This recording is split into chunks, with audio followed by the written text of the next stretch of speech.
행복한 가정, 성경에 보면 가정을 보면 세 가지 관계가 있습니다. 그 세 가지 관계가 원만해야 가정이 행복할 수 있는 건데요. 첫 번째 관계가 하나님과의 관계입니다. 하나님과의 관계. 두 번째는 부부 간의 관계지요. 세 번째는 부모와 자식 간의 관계입니다. 이 세 가지 관계가, 이 세 관계가 잘 돼야 가정이 행복할 수 있다고 성경은 가르쳐 주십니다.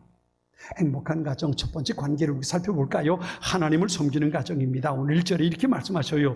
여호와를 경외하며 그의 길을 걷는 자마다 복이 있다. 걷는 자마다 복이 있다. 가정이 건강해지고 행복해질 수 있는 비결은 많은 것을 가지고 있어서가 아니라 인테리어가 고급이어서가 아니라 맛난 음식이 냉장고에 정말 맛난 음식들의 재료가 가득 채워져서가 아니라 좋은 침대에서 잠을 자서가 아니고 행복한 가정엔 하나님을 섬기는 가정이 되어야 한다는 겁니다. 세상의 모든 것을 창조하셔서 존재하게 하신 하나님, 그 하나님을 예배하고 그 하나님을 섬기는 것이 행복한 가정의 출발점입니다. 잠언 9장 10절은 이렇게 말씀해요. 주님을 경외하는 것이 지혜의 근본이요 거룩한 일을 아는 것이 슬기의 근본이다 그랬어요. 여기 근본이라는 단어가 영어의 성경의 언어인 히브리어에 보면 테일이라는 단어거든요. 이 테일이라는 단어는 출발, 시작, 처음이라는 단어입니다. 그러니까 세상을 살아가는 지혜는 어디서 얻을 수 있을까? 하나님을 섬기는 데서부터 얻을 수 있다는 거예요. 하나님께서 가정을 세우셨다면 그 가정을 왜 세우셨을까? 가정이 어떻게 행복할 수 있을까? 그 원리도 하나님을 섬기는 데서부터 시작할 수 있다는 겁니다. 시편 27편 1절 2절은 이렇게 말했어요. 여호와께서 집을 세우지 아니하시면 세우는 자의 수고가 헛되며 여호와께서 성을 지키지 아니하시면 파수꾼의 깨어있음이 헛되도다. 너희가 일찍이 일어나고 늦게 누우며 수고의 떡을 먹음이 헛되도다. 그러므로 여호와께서 그의 사랑하시는 자에게는 잠을 주신다 그랬어요. 여호와께서 집을 세우지 아니하시면 세우는 자의 수고가 헛되다. 여기 집은 하우스를 말하는 것이 아니라 말씀드린 홈, 가정을 말합니다. 하나님께서 세워주지 않는 가정, 하나님께서 지켜주지 않는 가정, 하나님의 은혜가 없는 가정은 결코 행복할 수 없다는 겁니다. 아무리 애를 쓰고 아침에 일찍 일어나고 늦게 누울 동안 수고를 한다 할지라도 하나님께서 함께하지 않는 가정은 결코 열매를 얻지 못하게 될 거라는 겁니다. 뿐만 아니라 이전엔 그래요. 내가 손으로 수고한 대로 먹을 것이라 내가 복되고 형통하리라 그랬어요. 우리가 손으로 수고한 대로 먹는다는 게 얼마나 힘들어요. 아무리 애쓰고 노력하고 수고해도 거기에 합당한 열매를 얻는다는 것, 이게 참 예전에 그랬지요. 공든탑이 무너지랴라는 말을 했어요. 열심히 일하면 대가를 얻을 수 있다 말했지만 이제 오늘 우리가 살아가는 시대는 그렇지 못한 시대가 됐지요. 내가 아무리 애를 쓰고 내가 수고를 해도 그 열매가 내게 돌아오는 경우가 쉽지 않다는 겁니다. 그만큼 변수가 많은 것이 오늘 우리가 살아가는 현실입니다. 그런데 성경은 말하는 거예요. 하나님을 섬기고 하나님을 경외하는 사람에게 자기 손이 수고한 대로 그 열매를 누리게 될 거라는 겁니다. 요즘 사람들이 쉽게 말하는 단어가 하나 있어요. 대박이라는 단어죠. 대박이라는 단어가 있는데 이 말이 어디서 왔냐면 도박판에서 온 겁니다. 도박을 할 때에 판돈 거는 거를 박이라고 말했어요. 판돈이 바로 박이거든요. 그런데 판돈을 거는 것보다 더 많은 돈을 땄을 때에 클 때자를 써서 대박이라고 말했어요. 그러니까 내가 수고한 것보다 훨씬 더 많은 것을 얻었을 때 우리 사람들이 쓰는 말이 대박이라는 거죠. 대박 이러고 쓰잖아요. 근데 이게 노름판에서 온 말이거든요. 근데 결코 이건 복이 아니라고 볼 수 있습니다. 여러분, 복권 사가지고 복권에 당첨되는 게 복일까요? 복일까요? 통계적으로 보면 복권에 당첨된 사람들 가운데 행복해진 것보다 불행해진 사람들의 그 평균 대지가 70% 이상이 불행해졌다는 거예요. 차라리 복권이 없었더라면, 복권에 당첨 안 됐더라면 그냥 그렇게 살 수 있었을 텐데, 복권에 당첨된 까닭에 오히려 인생이 불행해졌다는, 이상 70% 이상이 그랬다는 거예요. 그래도 30%가 행복해졌는데 이러고 희망을 가지면 참 곤란하지요. 대박을 노리는 건 결코 행복한 가정의 모습은 없습니다. 한탕주의를 통해서 뭔가 행복을 누려보겠다, 그 삶 속에는 행복이 없습니다. 내가 수고하고 애쓴 것, 하나님께서 내게 열매를 주실 때에 그것을 내가 누리고 살면, 그럴 수 있으면 그것으로 족할 수 있어야 합니다. 행복한 가정의 기초, 출발은 하나님과의 관계에 있습니다. 하나님을 내가 섬기고, 내가 하나님을 경외하고, 내 가정의 주인이 하나님됨을 고백하며 살아갈 때, 그때에 비로소 그 가정이 행복한 가정이 될 수 있습니다. 어느 가정에나 왕은 있어요. 남편이 왕이 되건, 아내가 왕이 되건, 자녀들이 왕이 되건. 요즘엔 요즘에 그런다던데, 애완견이 1등이라고 그러는데, 이사 갈 때 그런다죠. 이사 갈 때 아내와 아이들, 그 다음에 누가 함께 타고 가요? 애완견은 타고 가는데, 남편은 버려두고 간다죠. 알아서 찾아오라고. 그렇게 되지만 가정마다 어느 가정이나 주장하는 사람이 있어요. 그런데 그게 누구냐가 중요합니다. 남편이 혹은 아내가 혹은 아이들이, 아버지가, 어머니가, 자식이, 그게 아니고 하나님이 우리 가정의 주인 되는 아름다운 일들이 있어야 합니다. 가장 중요한 게 가정에서 뭘까요? 돈, 성공. 어떻게 보면 우리 믿음의 사람들은 부모가 자녀에게 물려줄 수 있는 가장 귀한 유산이 있다면 그게 믿음 아니겠습니까? 믿음이죠. 여러분이 자녀들에게 물려줄 가장 소중한 유산, 조금 통장이 아니고 증권이 아니고 하나님을 향한 여러분의 믿음을 자녀들에게 물려줄 수 있는 하나님의 사람들이 될 수 있어야 합니다. 여러분, 자녀는 교육학에서 그렇게 말해요. 자녀는 부모의 뒤를 보고 배운다 그랬어요. 뒤에서 배운다. 앞에서 배우지 않고 앞에서 배운다는 말은 무슨 얘기냐면, 부모가 자녀들에게 훈계하는 거예요. 가르치는 거예요. 이렇게 해야 돼. 너 그렇게 하면 안 돼. 자녀들을 앞에 앉혀놓고 부모가 얘기하는데, 그래서 자녀가 배우는 게 아니라 자녀는 부모의 뒤에서 배운다는 거예요. 무슨 말입니까? 이 말은 부모가 하는 모습을 보고 자녀들이 따라온다는 거예요. 자녀들은요, 부모에게 무엇이 가장 소중한지 누구보다 잘 알아요. 우리 아버지는, 우리 어머니는 뭘 제일 좋아해? 이걸 너무나도 잘 아는 겁니다. 사무엘상 2장에 보면 엘리 제사장의 두 아들의 이야기가 기록되어 있습니다. 홈리와 비느하스죠. 이 홈리와 비느하스가 아버지가 대제사장이니까요, 제사장으로 아버지가 제사를 드릴 때 옆에서 도와주는데, 근데 어떤 일이 있었냐면, 하나님 앞에 제사 드릴 때에 제사 드리는 물건을, 그 제물을 하나님 앞에 드리지 않고 맛있는 걸 자기들이 빼앗아다 먹는 거예요. 훔쳐다가 먹는 겁니다. 윽박질러서 레위 사람들이 그걸 빼앗아다가 자기들이 먹는 거예요. 뿐만 아니라 성전에 수정되는 여인들을 범하는 일들이, 이 홈리와 비느하스가 범하게 됩니다. 불량자들이라 그랬어요. 어느 날 엘리 제사장이 그 얘기를 듣습니다. 두 아들을 불러요. 두 아들을 앞에 놓고 야단치는 이야기가 사무엘상 2장 23절 24절에 나와요. 제가 한번 읽어볼게요. 이렇게 말합니다. 어찌하여 너희가 이런 나쁜 일을 하느냐? 내가 너희들이 한 모든 일을 이 백성을 통해 다 듣고 있다. 얘들아, 그러면 안 된다. 너희들에 대한 소문이 좋지 않다. 너희가 이 백성에게 죄를 짓게 만드는구나 그랬어요. 여러분, 이 말을 잘 들어보세요. 아버지인 엘리 제사장이 두 아들 앉혀놓고 야단을 치는 겁니다. 그들이 성전에서 제사 드릴 때 못된 짓을 하는 얘기를 듣고 그걸 야단치는 거예요. 그런데 그 야단치는 이유가 어디 있어요? 야단치는 이유가 이 말 속에 들어보면 이런 겁니다. 소문이 안 좋다는 겁니다. 소문이 안 좋다. 사람들이 너에 대해서 하는 말이 소문이 안 좋아. 왜 그렇게 살아? 그리고 야단치는 겁니다. 여러분, 아버지로서 엘리 제사장이 이 두 아들에게 야단쳐야 할 일이 무엇이었을까요? 그것은 하나님 앞에 범죄한 겁니다. 매를 때리든지 쫓아내든지 하나님 앞에서 범죄한 것 때문에 이 두 아들을 호되게 야단치고 그리고 고쳐야 하는데, 그것보다도 사람들이 말하는데 이러고 얘기하는 거예요. 나중에 하나님께서 그 이야기가 끝나고 난 다음에 사무엘 이 엘리 제사장을 불러서 이렇게 야단을 치십니다. 사무엘상 2장 29절에 보면 어찌하여 너는 나보다 네 자식들을 더 소중하게 여기냐. 왜 나보다 네 자식들을 소중하게 여기냐. 그래서 하나님은 엘리 제사장의 가문을 무너뜨리고 맙니다. 두 아들은 전쟁에 나가 죽고 그 소식을 듣고 엘리 제사장은 의자에 앉아있다 뒤로 넘어져서 죽어버리고 마는 겁니다. 제사장의 대가 끊어지고 마는 거예요. 예수를 믿고 교회를 다니는 것 같아도 실제로 신경 쓰는 것, 마음에 쓰는 것을 그게 사람의 시선인지 하나님의 말씀인지 우리가 분명하게 태도를 가질 수 있어야 합니다. 어느 날 하나님께서 아브라함을 찾아오시지요. 그리고 말씀하십니다. 내 하나밖에 없는 아들 이삭을 내게 제물로 바쳐라. 하나님께서 백세해 주신 아들입니다. 얼마나 귀해요. 이 10년 넘게 그 아들 때문에 얼마나 행복했는데요.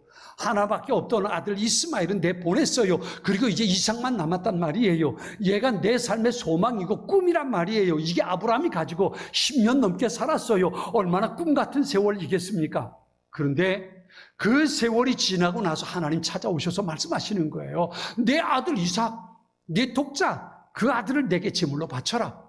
그런데요, 하나님께서 말씀하실 때에 아브라함이 예하고 순종하잖아요.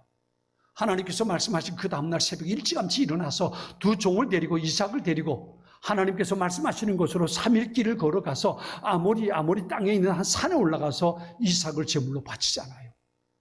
종들은 밑에 남겨놓고 이삭을 데리고 산에 올라가서 나무로 제단을 벌려놓고 이삭을 꽁꽁 묶어서 그 위에 올려놓습니다.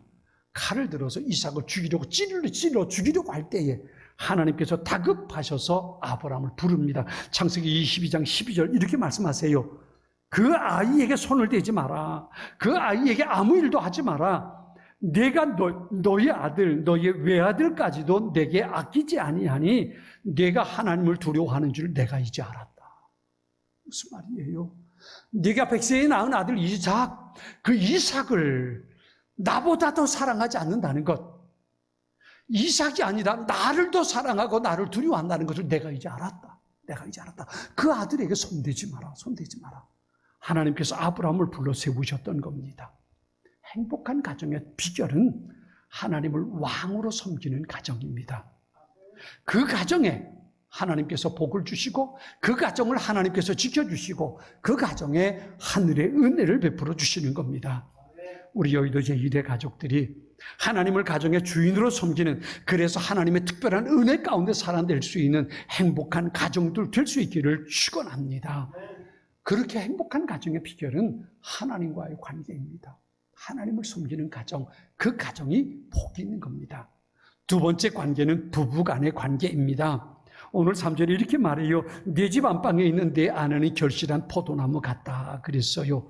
아내가 결실한 포도나무 같다는 건 그 당시 감정으로 말하면 아내가 자녀를 많이 낳아서 자녀를 많이 낳아서 가문을 풍족하게 해준다는 의미가 있습니다만, 또 다르게 말하면 가정을 화목하게 만든다는 의미가 있습니다. 이것이 바로 아내의 모습이라는 겁니다. 여러분, 부부관계라는 게 어떤 걸까요?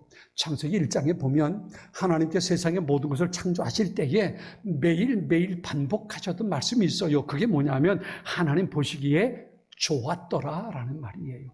하나님 보시기에 좋았더라. 그런데 그렇게 늘 보기에 좋았더라, 보시기에 좋았더라 반복하시던 하나님이 부정적인 말을 첫 번째 사용하는 게 있습니다. 그게 뭐냐면 하나님 보시기에 좋지 않았더라라고 말씀하세요. 무엇이 하나님 보시기에 좋지 않았을까? 창세기 2장 18절은 이렇게 말씀하십니다. 남자가 혼자 있는 것이 좋지 않으니 그를 돕는 사람, 곧 그에게 알맞는 짝을 만들어 주겠다. 하나님 말씀하세요. 남자, 하나님께서 처음에 만든 사람은 남자지요. 사람이지요. 아담이라는 말이 사람이라는 말이거든요. 하나님께서 사람을 만드셨는데, 아담을 만드셨는데 아담이 혼자 있는 것을 보시니 하나님께서 보시기에 좋지 않았다는 겁니다. 그 전에 하나님이 만드신 모든 것들은 보시기에 좋았더라, 보시기에 좋았더라, 보시기에 좋았더라 그랬어요. 그런데 아담이 혼자 있는 것을 보시면서 보시기에 좋지 않았다고 생각하는 겁니다. 하나님의 마음속에 부정적인 생각이 들었던 거예요. 그래서 이렇게 말씀하세요. 그를 돕는 사람, 곧 그에게 알맞는 짝을 만들어 주겠다 그랬어요. 남자가 혼자 있는 것이 하나님 보시기 좋지 않아서 그를 돕는 존재, 다시 말하면 부족함을 채워서 온전하게 해줄 수 있는 존재로 가장 알맞는 짝을 만들어주겠다는 거예요. 그래서 만들어준 짝이 하와지요. 여자를 만들어서 아담에게 데려오셨고 둘이 부부가 되어 가정을 이루게 하는 겁니다. 창세기 2장 24절은 이렇게 말합니다. 그러므로 남자는 아버지와 어머니를 떠나 아내와 결합하여 한 몸을 이루는 것이다 그랬어요.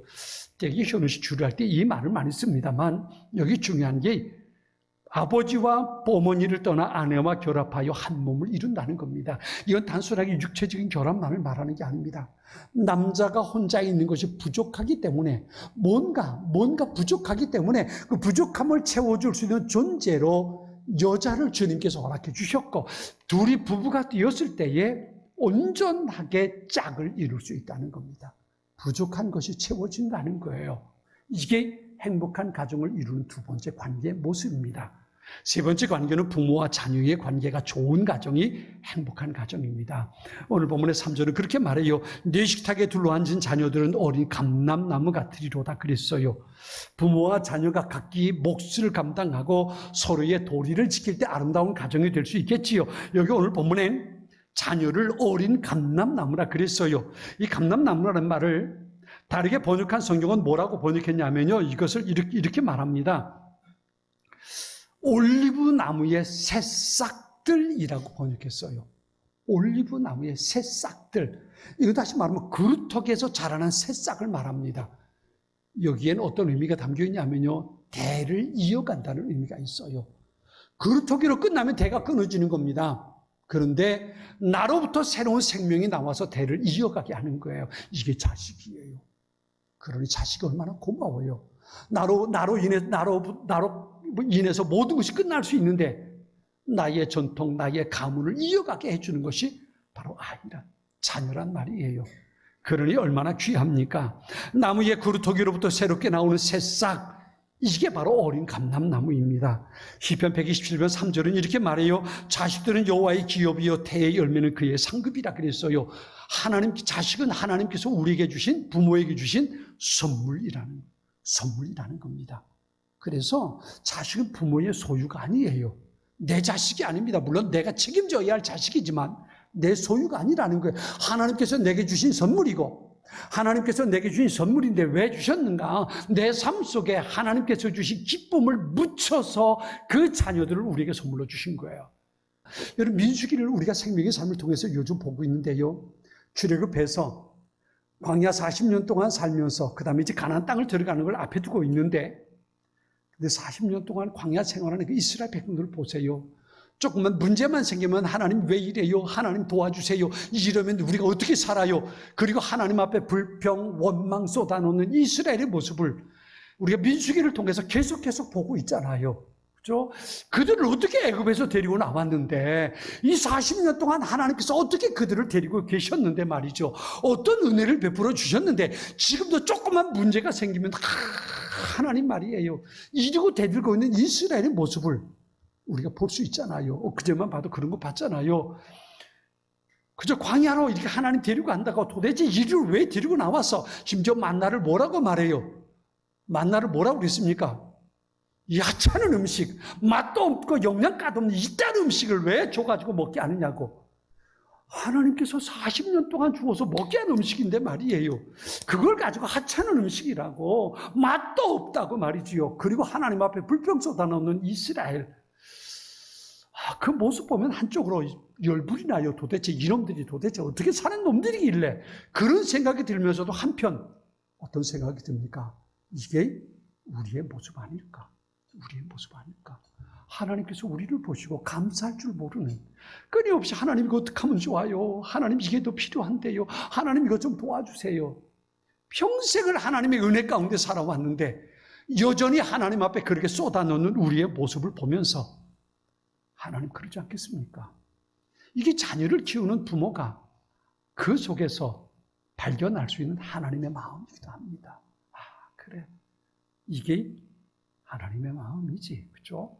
그런 걸 생각하면 또 자녀를 키운다는 게 감사한 거예요. 자녀에게 부모는 어떤 존재일까요? 어떤 분이 그런 얘기 했어요. 하나님께서 모든 사람과 함께 있기 위해서 부모라는 천사를 보내셨다 그랬어요. 부모라는 천사. 세상의 모든 사람에겐 부모가 다 있죠. 부모 없이 태어난 사람은 없잖아요. 하나님께서 그 부모를 통해서 하나님의 역할을 대신하게 하셨. 물론 세상의 모든 사람들이 다 그런 건 아니에요. 우리 믿음의 사람들은 그런데 이걸 알아야 된다는 거예요. 믿음의 사람들에겐 부모가 자녀에겐 하나님을 대신하는 줄. 왜 그럴까요? 내 생명이 누구로부터 잉태되었습니까? 물론 하나님께서 나를 창조하셨지요. 하나님께서 나를 이 땅에 존재하게 하셨지요. 누구를 통해서? 부모를 통해서거든요. 하나님의 역할을 대신하는 대리자가 부모란 말이에요. 그래서 성경에 보면 부모를 섬기는 것이 하나님을 섬기는 것과 동격으로 말씀하실 때가 있습니다.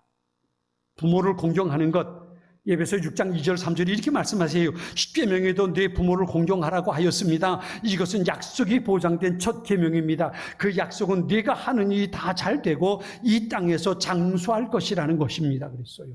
무슨 말이에요? 계명 가운데 첫 번째 계명, 정말 중요한 계명이 뭐냐면 부모를 공경하는 거라는 거예요. 하나님을 섬기는 것과 부모를 공경하는 걸 동격으로 놓았어요. 하나님을 잘 섬기면 하나님께서 복 주실 것이고 부모를 잘 공경하면 하나님께서 복 주실 거라는 거예요. 동격으로 놓았어요. 자녀에게 부모는 하나님 대리자예요. 그래서 부모를 공경할 땐 하나님처럼 공경해야 되는 거예요. 이게 바로 믿음의 자녀가 가지고 있어야 할 소중한 모습입니다. 전도회장이셨어요. 작년에 돌아가셨는데요. 제가 참 존경하는 선배 목사님이셨는데 고 김한식 목사님께서 돌아가시기 전에 시집을 출판하셨어요. 그리고 저한테 박 목사님, 내가 보잘것없는 시집을 마지막 쓴 것 같아요. 그럼 시집을 마지막 만들어가지고 저한테 한 권 선물해 주셨어요. 그분이 그런 주시면서 그랬어요. 많은 사람들이 책을 줘도 잘 읽지 않는데 목사님은 내 시집, 내 쓴 시를 마음으로 읽어줄 것 같아서 선물 드려요. 그러면서 책을 한 권 주셨어요. 그 책에 보면 이런 시가 있습니다. 제가 그때 읽으면서 그래 했던 글인데요. 다시 생각이 나서 한번 적어봅니다. 제목이 뭐냐면 부모는 부거다. 부모는 부거다. 이런 내용입니다.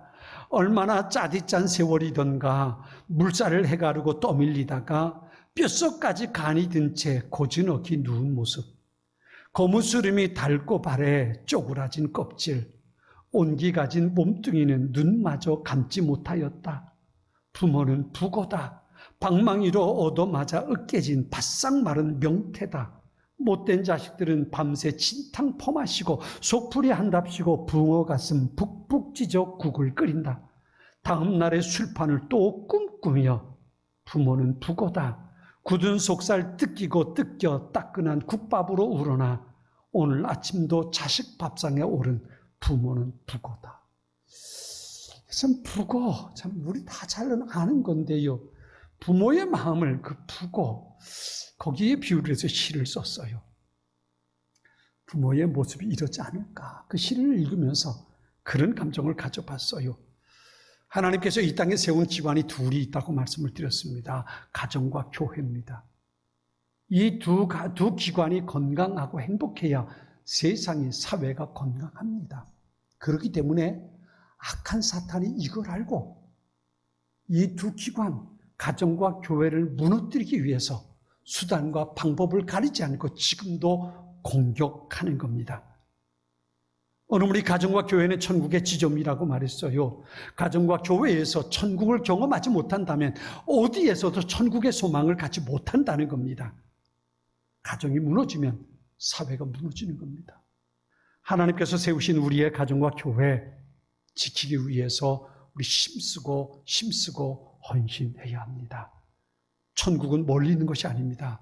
아주 가까운 내가 매일매일 살아내는 가정에서부터 천국은 시작될 수 있습니다. 그런 가정을 만들기 위해서 우리는 힘써야 합니다. 헌신할 수 있어야 합니다. 여러분, 건강한 가정, 건강하고 행복한 가정은 문제가 없는 가정이 아닙니다. 어느 가정이나 문제는 다 있습니다. 그런데 그 문제를 하나님을 붙잡고 이겨내는 가정이 행복한 가정입니다. 그 가정이 건강한 가정입니다.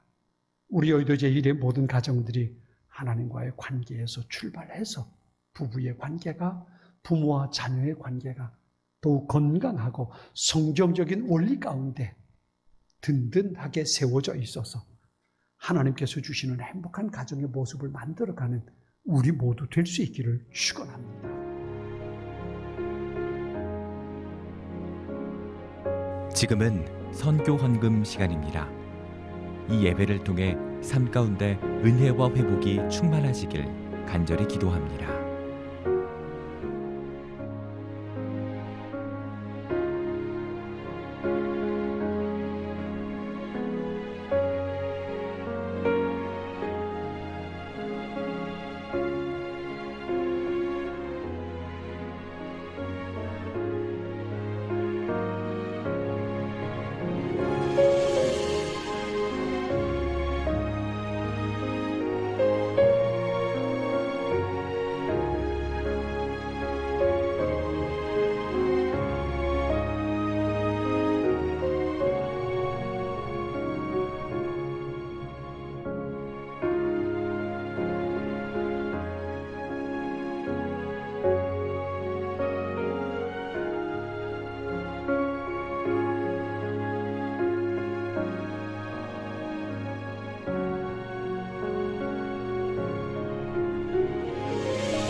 GOD Good TV